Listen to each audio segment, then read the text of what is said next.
शर्मिला फारूकी साहिबा, एक तो आप क्या कहेंगी इस पर जो वो बात कर रहे हैं, एमक्यूएम और आपके लिए ज़रूरत नहीं है, वो कह रहे हैं हमें कुछ और कराने की, आप एक दूसरे के लिए काफ़ी हैं। और मोहम्मद साहब कह रहे हैं कि भाई हम आप पार्टी हमारी वही हैं, खान साहब हैं, तो जब वही फैसला करेंगे वही फैसला होगा जो भी होगा। तो इसका मतलब ये बातचीत तो नहीं हो सकती, इसका मतलब आप सारे मिलकर एक ड्रामा लगा रहे हैं कि ना बातचीत, बस एक बहाना है कि जी बातचीत करो बातचीत करो, बातचीत करनी कोई नहीं है किसी से किसी से। देखिए, हर जमात का महमूद एक खान अचरजई से, इंफ्रास्ट्रक्चर होता है।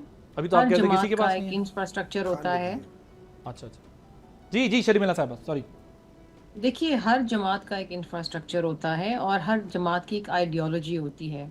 लेकिन अगर आपकी कोई आइडियोलॉजी नहीं है, कोई स्ट्रक्चर नहीं है, और अगर एक वन मैन शो के ऊपर आपने रिवॉल्व करना है, तो फिर जाहिर बात है, फिर यही होगा जो इस वक्त हो रहा है कि इमरान खान नहीं तो कुछ भी नहीं। और ये रवैया और ये तरीक़ेकार ये मुनासिब नहीं है फॉर अ पॉलिटिकल पार्टी जो वाकतन एट ग्रास रूट लेवल अवाम के लिए काम करना चाहती है।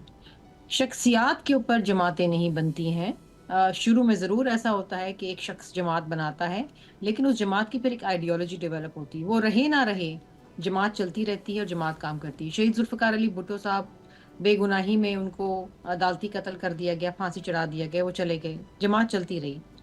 बीबी को शहीद कर दिया, जमात चलती रही। ये नहीं है कि जी वो नहीं तो कुछ भी नहीं, तो जमात ही नहीं चलेगी, कोई काम ही नहीं करेगी। ये ग्रास रूट लेवल की नजरियाती जमातें, सियासी जमातें ये गुफ्तगू नहीं करती, ना उनका ये एक नजरिया होता है। अब रही जहां तक पीपल्स पार्टी और एमक्यूएम की बात, तो देखिए इसमें कोई दो राय नहीं है कि पीपल्स पार्टी और एमक्यूएम जो है उनके नजरियात बिल्कुल मुख्तलिफ हैं। अ, ये तो एमक्यूएम हमें समझ ही नहीं आती है ना। एक बहादराबाद ग्रुप है, एक पाकिस्तान ग्रुप है, दूसरा लंदन ग्रुप है जो बैन हो गया है। We don't understand. इनके कोई 12 या 13 मेंबर्स हैं, उनके आपस में भी बहुत सारी धड़े बनी हुई हैं। वो एक ग्रुप दूसरे ग्रुप को निकालना चाहता है। अभी तो खुद उनके अंदर अपने मसले, हम क्या उनके लिए काफ़ी हैं, वो खुद अपने आप के लिए काफ़ी हैं। एक तरफ मुस्तफ़ा कमाल अपने चेयरमैन को नहीं मानते हैं, वो कहते हैं ये इलीगल है। So all said and done, Karachi पे सियासत करना उनकी मजबूरी है, क्योंकि कराची पे सियासत नहीं करेंगे तो उनकी कोई सियासत नहीं रहेगी, क्योंकि उसके अलावा उनकी कोई सियासत ही नहीं है अनफॉर्चुनेटली। नजरियाती तौर पे वो कहते हैं कि जी महाजिर कौमी मूवमेंट था, फिर वो मुत्तहदा बना, उसके बाद अल्ताफ हुसैन को छोड़ा, दो धड़े बनी, फला हुआ, बहुत सारी चले चीजें मुझे हुई। जरा लोकल बॉडीज पे बताइएगा ना। अब लोकल बॉडीज पे वो कह रहे हैं कि जो बात कर लोकल रहे हैं। बॉडीज पे अब्बासी साहब, एवरीथिंग इज वेरी क्लियर। जो जमातें इस वक्त उठ के बल्दियाती इंतखाबात के ऊपर उंगलियां उठा रही हैं, इस वक्त पाकिस्तान के अंदर सबसे बेहतर जो निज़ाम लोकल गवर्नमेंट का है वो सिंध के अंदर है, पंजाब में तो है ही नहीं। केपीके में डिसफंक्शनल है, इस्लामाबाद कैपिटल के अंदर नहीं है। सो अगर किसी ने शुरुआत करनी है, अगर किसी के ऊपर तनकीद करनी है, तो पहले वो ऐसा सिस्टम जो वो समझ रहे हैं कि बहुत ही मयारी है और बहुत ही कारआमद है, तो पहले वो पंजाब में और आईसीटी में तो लेकर आए, और फिर कहें कि जी ये सिस्टम है, ये वाला सिस्टम आप ओके। सिंध के अंदर लेकर आए। तो बात करना, सियासत करना अपनी जगह है, वो सियासत तो हो रही है, हमें नजर आ रहा है।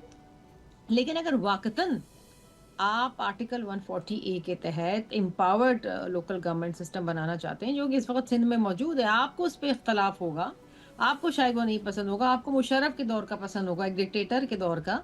लेकिन सिंध असेंबली ने और सिंध के नुमाइंदों ने जो बेहतर समझा किया। Of course there is always room for improvisation. आप हमें इससे बेहतर सिस्टम ला के दिखाएं और डिलीवर करके दिखाएं, तो हम कहेंगे ठीक है जी। वो नॉन पार्टी ये सिस्टम बात तो बनती लाना है। चाह रहे हैं ना। वाई? वाई? जी क्यों? रान साहब वाई, क्यों देखिए लाना चाहते हैं आप पार्टी ये सिस्टम के बगैर कर लोकल बॉडीज। देखिए दुनिया में बहुत सारे ऐसे मॉडल्स हैं लोकल बॉडीज के हवाले से, जहाँ जो है you try to choose the best, जो इलाके का बेहतरीन, पार्टीज के बियॉन्ड जो लोग हम्म। समझते हैं कि जो डिलीवर कर सकता है उसको मौका दिया जाता है, और फिर आप ऑब्वियसली टाउन लेवल के ऊपर आप पार्टी का मैकेनिज्म ले आएंगे।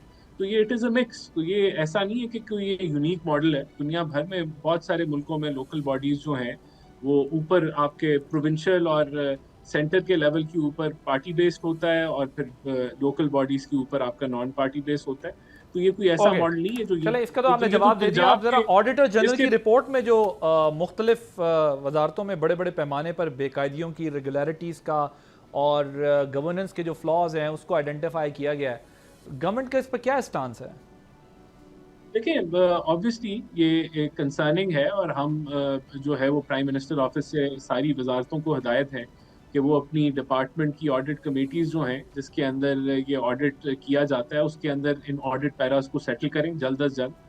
वरना ऑब्वियसली फिर पब्लिक अकाउंट्स कमेटी के अंदर भी का भी ये रोल है कि वो ओवरसाइट लेके उन डिपार्टमेंट्स को भी बुला सकते हैं और ऑडिटर्स को भी बुला सकते हैं और पूछ सकते हैं कि ये बेकायदगियाँ क्यों अभी भी परसिस्ट कर रही हैं।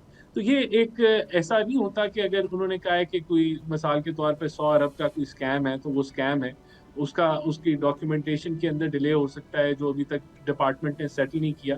तो ये ऑब्वियसली इसको हम पुश करेंगे, इसको गवर्नमेंट भी वॉच करती है, प्राइम मिनिस्टर ऑफिस भी वॉच करता है, और इसमें फिर जो वजारतें जहाँ के ऑडिट पैरास निकले हुए हैं उनको उनको यही हदायत होती है और यही प्रेशर होता है कि वो जल्द अज जल्द इन ऑडिट पैरास को सेटल करें, वरना फिर ये पब्लिक अकाउंट कमेटी का ये टॉपिक बनता है और वहाँ ओवरसाइट जो है पार्लियामेंटेरियंस के पास मौजूद है। योर टेक उसको चेक कर on this subject Sharmila Farooqui साहब, ऑडिटर जनरल की जो रिपोर्ट है, पीपल्स पार्टी का क्या स्टांस है? देखिए जी, बेज़ाब्तियाँ तो हैं, और ये बेज़ाब्तियों को हटाना और उनका जवाब देना मुताल्लिका इदारों का काम है, जो डिपार्टमेंट्स हैं, जो मिनिस्ट्रीज़ हैं। अब इनसे सवालात तो उठते हैं और ज़ाहिरी बात है कि पब्लिक अकाउंट्स कमेटी में एतराज़ात उठेंगे, जवाब भी देना पड़ेगा। अब इन इश्यूज़ के ऊपर जब हम बात करते हैं तो हमें कहा जाता है कि अगेन शायद हमारा कोई पॉलिटिकल मोटिव है, लेकिन ये संजीदा इशू है और इसको एड्रेस करने की ज़रूरत है, बिकॉज़ कहीं पर भी कोई लैप्स होगा तो ऑडिटर जनरल उसको पॉइंट आउट करेगा, और ये हुकूमत के लिए एक बड़ी शर्मिंदगी की बात है, क्योंकि जहाँ पर आप बात करते हैं कि जी ये हुकूमत करप्शन से पाक है और ये बड़ी स्ट्रिंजेंट विजिलेंस है, तो उसका तो सारा काला चिट्ठा ऑडिटर जनरल ने खोल दिया है। इसको बाकायदा एड्रेस करने की ज़रूरत है। कुछ बेज़ाब्तियाँ जो ऑडिटर जनरल की रिपोर्ट में है वो टेक्निकल हैं, वो शायद कोई कागज़ नहीं दिया या कुछ नहीं हुआ तो उसके ऊपर हो जाती हैं, लेकिन बाय एंड लार्ज और कुछ ऐसी वजारतें हैं जिसके ऊपर बहुत ही बड़े-बड़े नाम हैं और बड़े-बड़े लोग बैठे हुए हैं। This needs to be addressed. ये हुकूमत के लिए एक शर्मिंदगी का बायस बन रहा है। आज इनके जो फेडरल मिनिस्टर हैं हनीफ अब्बासी, उन्होंने रेलवे के ऊपर जो रिपोर्ट है वो मुस्तरद कर दी है अपनी। उन्होंने कहा है कि ये दुरुस्त नहीं है। नहीं, मुस्तरद करने की तो बात नहीं है। उसमें मैं कहीं पढ़ रही थी कि इस दफ़ा रिकॉर्ड लॉस हुआ है रेलवेज को 160 बिलियन का something. I don't know the exact figure, मुझे अभी याद नहीं, बट आई रेड इट कि इस दफ़ा बहुत बड़ा लॉस हुआ है। भाई तो देखिए, he denied it. He said कि नहीं, that's not correct. इतना लॉस नहीं हुआ. He denied this report.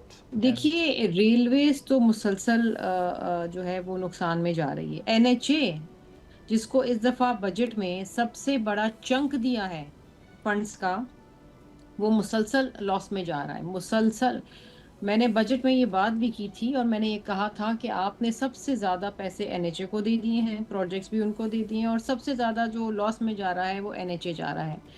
तो ये किस तरीके से फैसले होते हैं, किस तरीके से प्रायोरिटाइज किया जाता है, क्योंकि बजट में जो है एजुकेशन का हिस्सा है वो तो 0.05% इन्होंने कर दिया है। हेल्थ और वो ख़त्म कर दिया उन्होंने, लिटरली ना होना, हाँ, समथिंग लाइक दैट। हाँ, सो अब बात ये है कि फिर NHA के ऊपर बहुत सारे सवालिया निशान भी हैं। मैं खुद NHA को बड़ा फॉलो करती हूँ, उसमें काफ़ी सवालात डालती हूँ असेंबली में, लेकिन जवाब नहीं आता है।